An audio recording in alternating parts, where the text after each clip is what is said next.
était question des espaces d'apaisement du GHU. Aujourd'hui, enfin maintenant, à présent, on va quitter le GHU et on va se concentrer sur un projet tout à fait original qui est le projet Réconfort, qui est un projet qui s'est déployé à l'hôpital Paul Guiraud et à l'hôpital Villévrard et qu'on a aussi eu la chance d'accueillir au GHU, mais on va se centrer sur vos deux expériences aujourd'hui. Donc j'ai le plaisir d'avoir ici à table Lucille Carlier, qui est n'importe quoi, je lisais les mots, psychiatre à l'EPS Villévrard, à l'unité Claude Bénard à Aubervilliers.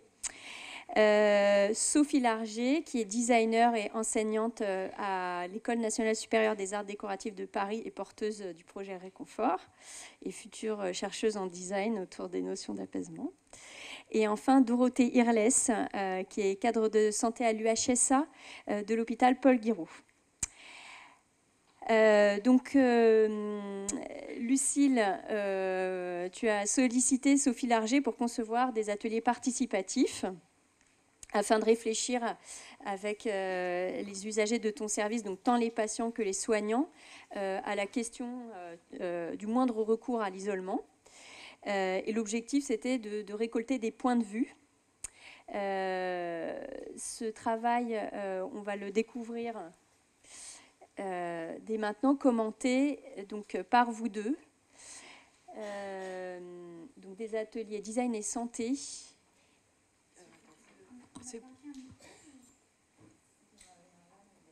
Ah non, il est là. Donc merci Marie et merci le Laba pour l'invitation. Donc en effet, moi je suis psychiatre, juste peut-être le contexte. Donc c'est au Clos Bénard, c'est le Clos, donc c'est vraiment voilà, l'unité, c'est pas Claude, mais bien Clos. Et donc j'ai travaillé en intra-hospitalier, service de psychiatrie classique. Maintenant je travaille au CMP, donc à la consultation. C'est un service qui accueille des patients du 93, donc des villes de Saint-Ouen et de Saint-Denis, donc il y a un public assez précaire. Effectivement, j'ai sollicité Sophie.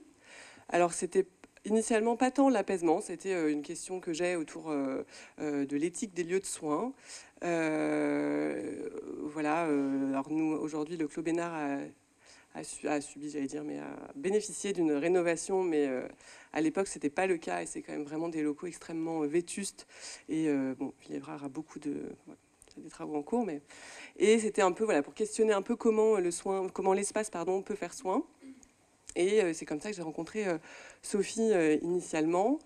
J'ai la chance d'avoir une chef de pôle très attentive aussi à ces questions-là, donc qui a accueilli notre démarche de manière extrêmement positive. Et c'est vrai qu'assez rapidement, des discussions avec elle, s'est posé la question de l'apaisement.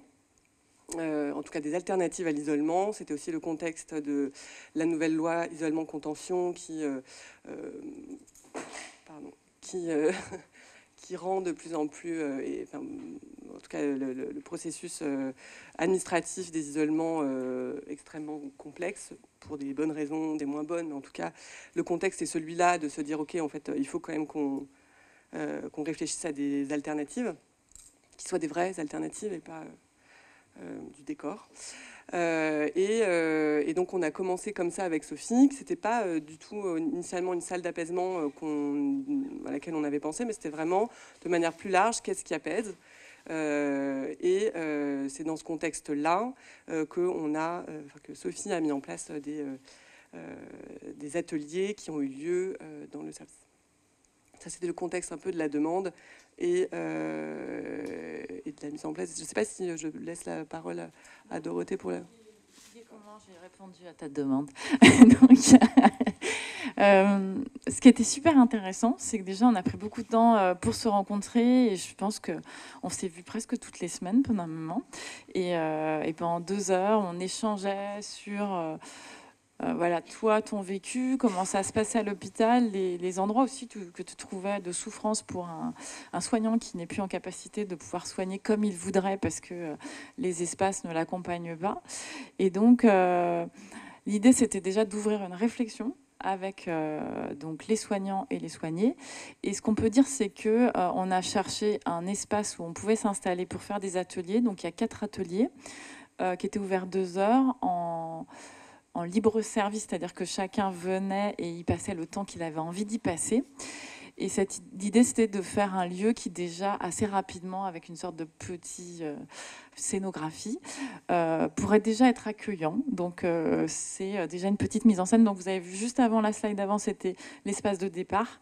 Et de cet espace de départ, et ben, hop, on lui fait un petit lifting couleur, matière, et un petit aménagement pour créer un petit endroit où on va pouvoir se mettre ensemble, expérimenter. Donc, dans cet espace-là, vous voyez donc, une partie qui était plus expérimentation, où on venait manipuler des matières. Et de l'autre côté, il y avait plus un espace salon. Et on avait même fait des cartes, en fait, pour expliquer qu'est-ce que ça pouvait être le design à l'hôpital. Parce que les designers à l'hôpital, ils sont pas beaux. Enfin, le design, c'est pas très connu à l'hôpital. Et donc, on avait essayé de se dire que c'était important aussi de communiquer sur qu'est-ce que ça peut amener un designer à l'hôpital. Donc, on avait des sortes de fiches qui expliquaient et voilà, et des discussions qui étaient opérées.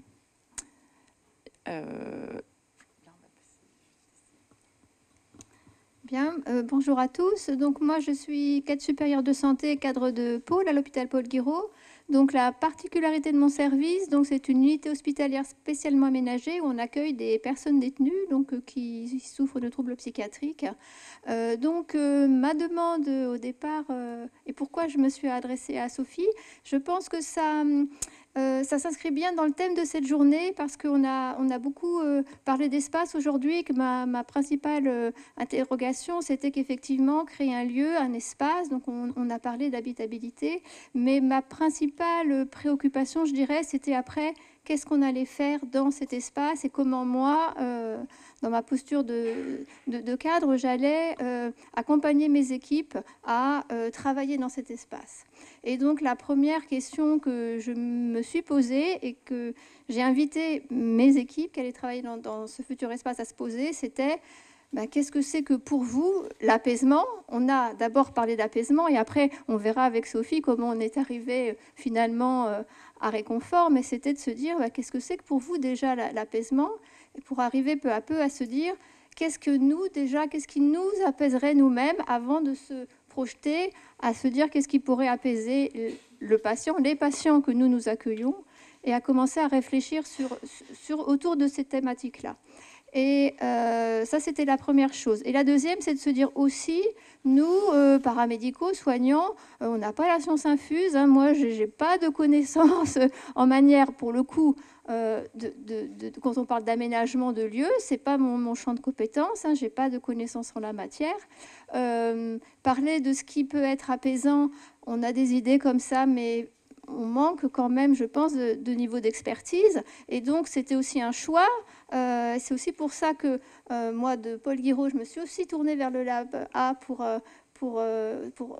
travailler aussi ensemble et pour chercher des personnes qui travaillaient autour de ces thématiques-là. Je pense que c'est important de garder un esprit ouvert et de se dire que on a besoin de travailler en collaboration. Et je suis très attachée à travailler aujourd'hui dans une pensée qui allie le design et la santé pour allier nos niveaux d'expertise, chacun dans son champ de compétences, et de profiter de cette synergie. Donc voilà pourquoi je me suis tournée vers Sophie et qui m'a proposé donc de monter ces ateliers participatifs avec les soignants pour qu'on puisse faire l'expérience de ce qui pouvait nous procurer de l'apaisement. Donc après, je la laisserai développer les ateliers qu'elle a proposés. Mais voilà, c'était ça notre point de départ, chercher ce qui nous pouvait nous apaiser et ensuite pouvoir se projeter, nous, dans cet espace avec nos patients et nos particularités, parce que on a des particularités au regard du travail qu'on fait dans notre espace, parce qu'encore une fois, on accueille des personnes détenues, donc c'est un petit peu particulier, on a certaines règles à respecter. Notamment voilà, en termes de sécurité, on a des systèmes d'ouverture de porte, fermeture de porte, des choses qu'on peut ou ne pas faire. Bon, c'est un petit peu plus particulier, mais en tout cas, on voulait vraiment se questionner autour de ce qui était apaisant pour nous. Donc, c'est 2 demandes qui étaient très différentes et on est parti sur 20 ateliers. Là, on en avait fait 4 qui étaient patients soignants. Et puis, avec toi, Dorothée, on a fait 20 ateliers qui étaient que pour les soignants. Donc c'est vraiment pas du tout les mêmes contextes de travail. Et donc comme vous avez pu voir, j'ai mis une petite image quand on rentre à l'hôpital. Paul Guiraud, c'est très particulier. En fait, c'est très protocolaire. On rentre dans une prison, donc on ne peut pas rentrer n'importe quel matériel, tout ça, etc. Et on a expérimenté dans 2 lieux. La salle qui est la salle des repas, en fait. Donc, à chaque fois, je devais aménager cette salle. Je venais 1 heure avant. J'étais toujours accompagnée d'une assistante. Et on installait la salle pour faire voilà, une expérimentation. Et on a fait aussi des expérimentations dans une salle qui va être le futur espace d'apaisement. Et donc là, vous voyez la dernière expérimentation où on avait fait une expo en fait avec les photos de tous les ateliers. Et on a une petite relaxation qui était animée par Fanny, qui est une danseuse qui m'a accompagnée sur la majorité des ateliers et qui a donc vraiment accompagné des expérimentations aussi avec un ordre plus méditatif, voilà, relaxant.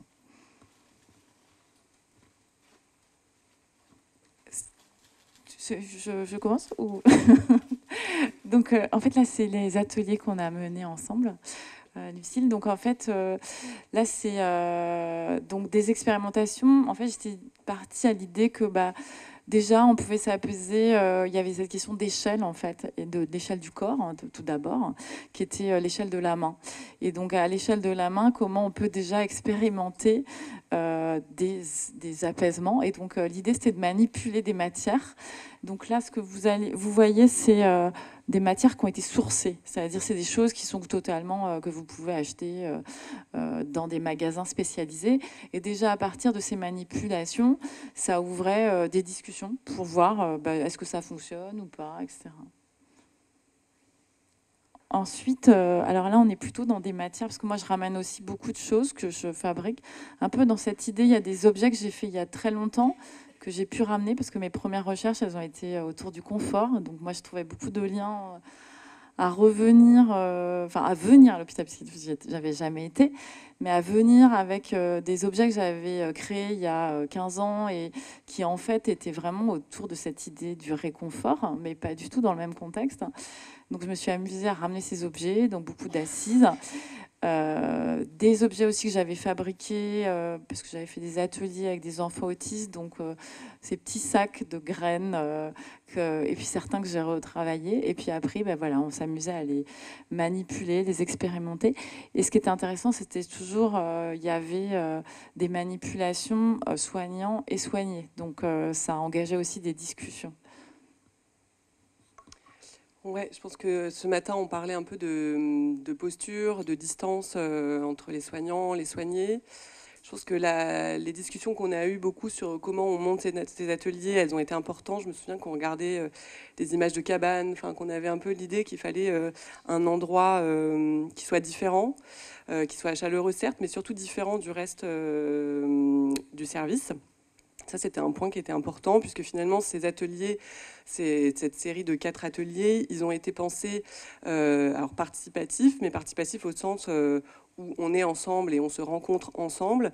Mais c'était le prétexte à se rencontrer. C'était vraiment comment est-ce qu'on peut prendre le temps, un temps hors le temps d'une journée de travail d'un soignant, ou celle de l'ennui des patients. Et c'est pas pour autant qu'ils viennent forcément plus, mais en tout cas, c'était comment est-ce qu'on les extrait justement d'un quotidien. Et ça a plutôt bien marché, c'est-à-dire que, alors moi j'ai fait de la recherche en tant que médecin aussi, donc je me suis retrouvée dans des postures de chercheurs qui sont un peu différentes que celles de médecins, et mes collègues infirmiers ou médecins ou autres professions paramédicales qui sont venus ont pu aussi expérimenter une façon d'être différente, une façon de s'engager, une façon de se toucher, une façon de se masser les uns les autres, de se parler différemment, voilà, donc vraiment d'une posture qui soit autre, qui permette d'ouvrir un dialogue riche. Et c'était vraiment d'abord ça, ces ateliers. C'était vraiment d'abord ouvrir la parole et se rendre compte que, parce que comme je disais, il y avait eu cette nouvelle loi isolement contention pour les soignants présents. Il y a eu quand même, ça a été douloureux et extrêmement violent, cette nouvelle loi, et un peu voilà, pointé du doigt de ok, en fait on contentionne et on enferme les gens pour rien, comme si, hein, c'est ça qu'on nous disait. Et en fait, ils ont des idées. On a pu parler du fait qu'en effet, les soignants, c'est traumatique aussi pour eux, ces moments où on met des patients en isolement, où on contentionne. Et cet espace-là, ça a été l'occasion, et pour les soignants et pour les patients, de parler de leur expérience de ces moments traumatiques et d'échanger leur point de vue. Et en ce sens-là, ça a été voilà, extrêmement riche d'enseignement. Alors là, on est plutôt sur les ateliers qu'on a menés ensemble. Donc, on va dérouler les premiers ateliers. Donc, je trouve qu'il y avait, c'est Jean-Philippe Pierron qui a dit qu'en fait, il y avait l'autorité du visuel, en fait, espèce de dictature du visuel. Alors, sans le nommer comme ça, mais je trouve ça très juste. Moi, je voulais qu'on revienne à un toucher sans la vue, ne serait-ce que parce que dès qu'on voit quelque chose, on a déjà un message qui nous est envoyé par le cerveau. Et donc, l'idée de créer, donc j'avais appelé ça les nappes tactiles. Donc, on dépose ces nappes et puis dessous, je cache des matières avec des textures, des textures différentes, des matérialités différentes, des formes différentes. Et j'invite donc là les soignants à manipuler. Ensuite, on a travaillé autour de la question du massage. Donc, pour le massage, en fait, ce qu'on n'avait pas fait sur le premier atelier, Fanny nous a fait un petit échauffement. Et c'était très intéressant parce qu'on s'est rendu compte que, en effet, les soignants, quand ils arrivent, donc là, pour le coup, c'est un peu différent puisque vous avez un temps de pause et, où les patients vont être en chambre. Donc à ce moment-là, les soignants sont disponibles et donc pouvaient assister plus facilement en fait sur une heure à l'atelier. Mais donc on a fait un échauffement. On s'est rendu compte quand on fait des échauffements ou des méditations, c'était beaucoup plus facile pour les soignants de se déconnecter, parce que c'est vrai qu'en fait, ils ont quand même toujours un téléphone, quelque chose, ils sont toujours rappelés. Donc pouvoir rentrer dans l'expérimentation, c'était pas toujours facile pour eux, parce que leur tête est très occupée par beaucoup de choses. Donc on a écrit ces petits rituels et on a expérimenté. Et c'est des expérimentations qui se font avec à la fois... Enfin, on décale un peu les choses, c'est-à-dire que je n'ai pas ramené forcément des matières qui sont les matières habituelles du massage, mais on va se rendre compte qu'on peut vraiment très bien se masser avec des choses que vous achetez dans le magasin de bricolage ou de la droguerie du coin. Et après, l'idée, c'était un peu de composer son propre objet de massage à deux. Donc, très intéressant parce que évidemment là, ça a posé la question du toucher même entre soignants, qui n'est pas forcément simple. Et en quoi l'objet peut être facilitant et créer un intermédiaire intéressant. Alors là, c'est un travail plutôt sur la question des enveloppes. Donc, j'avais déjà fait un atelier participatif, mais d'une journée dans un hôpital. Et j'avais travaillé sur cette question de l'enveloppe. Et je m'étais dit, c'est intéressant. Donc là, pour le coup, ça avait été avec des patients. Donc, j'ai essayé de décaler avec les soignants. Comment on pouvait les aider pendant un atelier à reconstruire leur propre enveloppe, une enveloppe un peu douillette. Donc il y a cette idée des tissus qui sont tous avec beaucoup de couleurs, beaucoup de motifs différents. Bien évidemment pour contraster avec l'hôpital, mais aussi parce que un motif, ça fait appel à un imaginaire, à une culture différente. Et donc, pour chacun, on peut y projeter quand même beaucoup de choses, beaucoup d'imaginaire. Donc voilà, ça a été expérimenté, comment on pouvait créer... donc là, on était dans la cafétéria et on créait sa propre bulle de confort sur des structures de chaises qui n'étaient pas forcément très confortables. On a réexploré ensuite toujours cette question du confort, mais là avec d'autres assises. Donc, comme je vous disais, des objets que j'avais réalisés avant. Il y en a un, donc le gros fauteuil, enfin le gros pouf jaune qui ressemble un peu à une une tortue, quelque chose, un petit animal. Il a une particularité, c'est un objet, l'intérieur c'est un coussin en latex gonflé d'air, donc c'est un objet qui est un peu mouvant. Donc il y a cette idée que l'objet il va interagir avec vous. Les autres poufs, c'est des poufs en microbilles de polystyrène, donc c'est pareil, il y a cette idée d'interaction, d'empreinte du corps. Et on s'était aperçu aussi, quand on était à Aubervilliers, que c'était mieux d'amener des assises, différentes assises avec lesquelles on pouvait composer, parce qu'on avait une autre assise qui était une assise plus fixe. Et finalement, c'était plus intéressant pour chacun de composer sa propre assise à partir de modules. Donc la modularité, elle nous a paru beaucoup plus intéressante. Notamment le fauteuil bleu, finalement, qui est aussi un gonflable. On ne l'a pas retenu. Il y a un effet balancement qui aurait pu être apaisant, mais finalement, il offrait beaucoup moins de possibilités. Alors, donc on a aussi fait des expérimentations aussi autour de la couleur-lumière, accompagnées avec également des moments de relaxation. Je n'ose pas parler, je n'ose plus rien dire. Bon, on va dérouler les photos comme ça. Et on a aussi, on s'est amusé à mettre des gélatines de couleur aussi dans les espaces communs et pour regarder qu'est-ce que ça provoquait, comment ça transformait. Donc l'idée, c'était vraiment de s'habituer et de discuter ensemble sur une qualité de lumière. Alors c'est vrai que la lumière à l'hôpital, c'est un vrai sujet. Je pense que déjà, on changerait toutes les lumières à l'hôpital, on serait beaucoup mieux, tout le monde irait beaucoup mieux. Donc, et c'est pas grand-chose pour le coup. Et après, toujours cette idée de donner la possibilité de produire aussi quelque chose, un objet. Donc il y avait des petits kits pour construire des petites lumières. Et là, on arrivait à des choses qui nous intéressaient. On a... Ouais.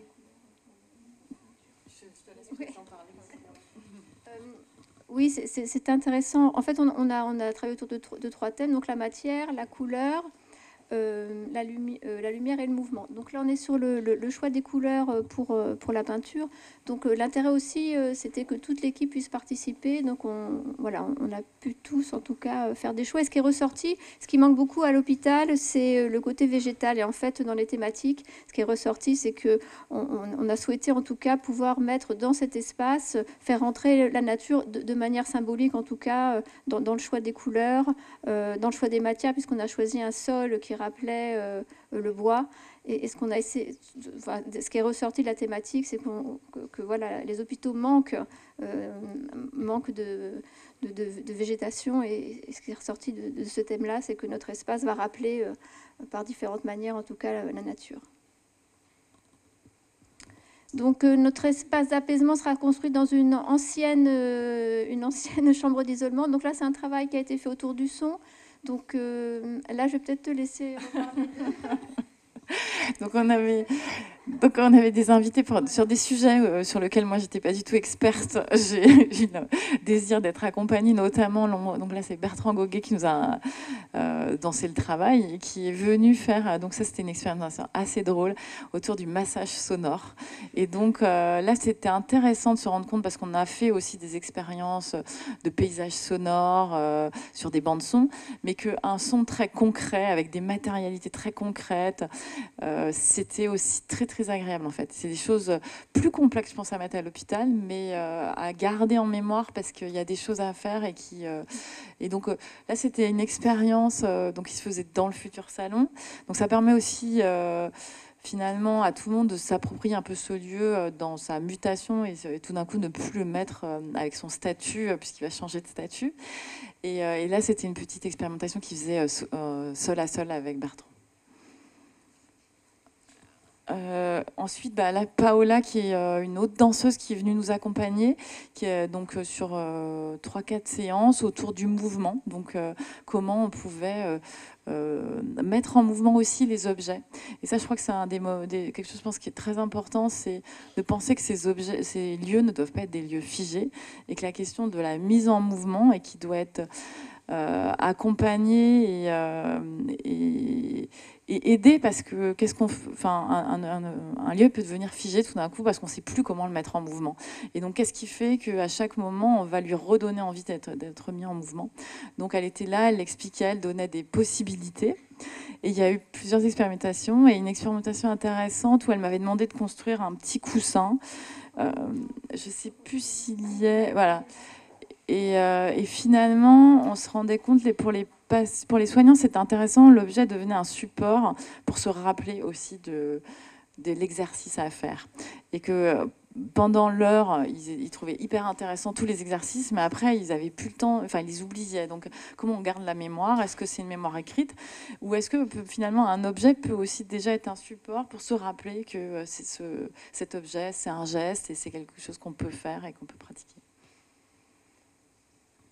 Et là, voilà, il tentait des mises en mouvement à plusieurs, donc un petit effet balancement du coussin en me posant...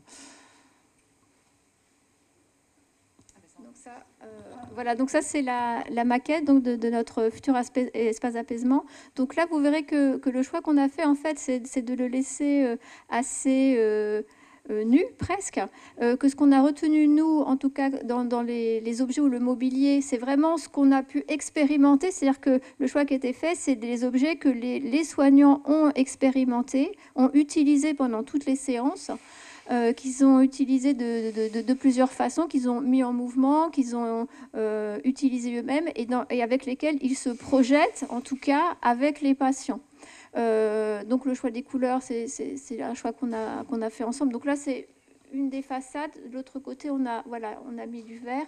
Le seul objet que finalement on va acheter, c'est ce fauteuil à bascule parce que ça manquait de quelque chose de rigide. Parce que, comme l'a dit Sophie, le reste, ce sont des assises, comme elles sont malléables, du coup, qui sont assez molles. Mais ce qui est, je dirais vraiment...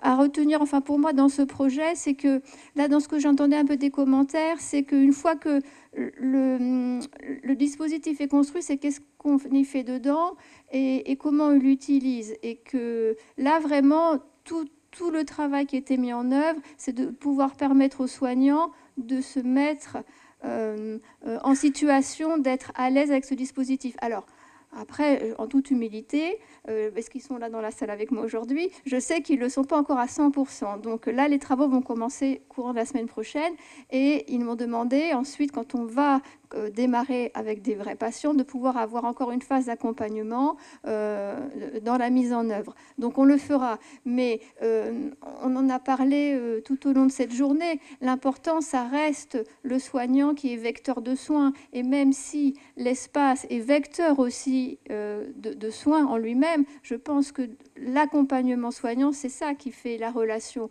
et on ne peut pas se passer de ça. Donc il faut absolument, dans les espaces qui vont être construits, qu'on puisse, en même temps que la construction, penser cet accompagnement. Et là, il y avait 2 personnes tout à l'heure qui disaient qu'elles avaient besoin de formation, voilà, et d'accompagnement sur maintenant comment on pouvait aussi occuper l'espace, faire du yoga, etc.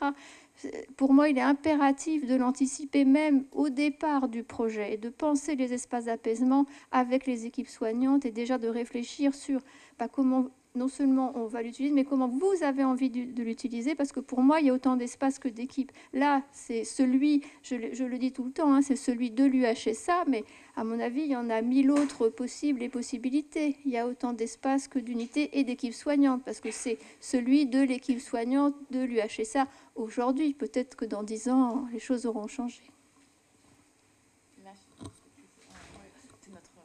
Je pense que je vais aller très très vite parce qu'il nous reste très très peu de temps manifestement. Donc nous, la salle, donc on est passé on fait des ateliers, qu'est-ce qu'on fait? La direction elle nous a assez vite guidé vers un système d'apaisement. Donc on s'est aussi orienté vers la salle d'apaisement. Ça, c'est la salle dans laquelle elle va être implantée. C'est une chambre sécurisée. Vous avez vu les scellages au sol qui ont été coupés depuis, et je crois que c'est déjà un bon signe alors que les travaux n'ont pas commencé. Les travaux vont commencer au mois de janvier. Voilà. Je crois qu'il y a des images. Donc l'idée, c'est Sophie a sourcé un certain nombre de mobiliers de base qui vont être installés dans cette salle pour en faire une salle différente dans laquelle aura lieu des ateliers d'activation plus sur le modèle qui ont eu lieu à l'UHSA. On a été Donc ça a été le projet. Peut-être juste en 2 secondes aussi pour rebondir à, en fait, les salles d'apaisement. Est-ce que c'est une réponse, une béquille au manque de personnel? Je crois que comme les ateliers ont été un prétexte à réfléchir à comment on peut faire autrement, ces chambres d'apaisement, elles sont là aussi pour nous questionner, elles permettent que cette journée ait lieu aussi et de pouvoir ouvrir des champs des possibles autres. Et on en a parlé avec Monsieur Piron tout à l'heure. Enfin, je crois que vraiment l'idée que cet espace-là va transformer aussi le reste de l'espace de l'hôpital, je crois que j'en suis assez persuadée. L'idée que les premières salles d'apaisement, elles n'ont pas encore d'effet, je pense que c'est normal. Ça, c'est comme tout changement, il y a une phase d'agitation, voilà, donc le temps que le système se restabilise. Donc je pense que c'est normal. L'idée que ça va baisser le nombre d'isolements, je ne suis pas convaincue non plus, parce qu'en effet, les isolements sont d'abord prescrits aux urgences. En revanche, qu'elle diminue le temps d'isolement, ça, je pense que c'est un objectif plus atteignable. Mais en tout cas, ça reste voilà, juste un prétexte à ouvrir la discussion. C'est un point de départ pour changer les restes du service. Et c'est la question de se dire, OK, en fait, pourquoi tout l'hôpital n'est pas sur ce modèle-là? Je ne sais pas si ça doit être ça. Je crois qu'il y a quand même une vraie question sur la notion du refuge, sur la notion d'un lieu exceptionnel, d'un lieu autre. Et donc pas sur le que ce soit pas que c'est un espace identifié. Donc voilà, je crois que c'est le début des réflexions autour de ces espaces-là qui englobent plus largement les soins. Voilà, on a fini. Ça c'est au Voilà, quelques images des ateliers qui ont eu lieu au GHU, avec toujours ce principe de se passer d'un sens pour décupler le potentiel du toucher. C'est ça. Et là, c'est un des ateliers qu'on a pu faire avec patients. Et, professionnels et patients. En fait, il y avait surtout des patients. Et il y avait un soignant qui était avec nous. D'accord. Le matériel utilisé. Ça, c'était le travail. Donc, parce que la demande du LABA, c'était de me demander de refaire des ateliers à partir de la base des ateliers que j'avais fait, d'en refaire 3 dans plusieurs unités. Donc, G26, G25 et G19.